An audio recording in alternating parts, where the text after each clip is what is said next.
Mange UX-elever skal tage grundforløb og hovedforløb 2 forskellige steder, men mekanikerne i Silkeborg er heldige.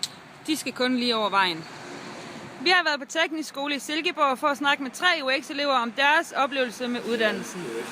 Fordi jeg synes, det giver en meget bredere mulighed for at kunne vælge en uddannelse bagefter til at læse videre. Jeg vil anbefale til UX til folk, der godt kan lide biler, men også er faktisk gode med fagligt.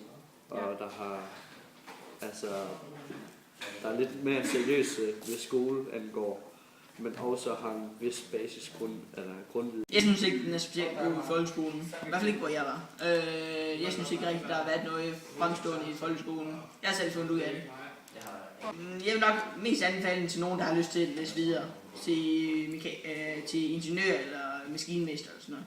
Selvfølgelig en almindelig mekaniker kan også bruge, men jeg vil sige mest til nogen, der har lyst til at videreuddanne sig.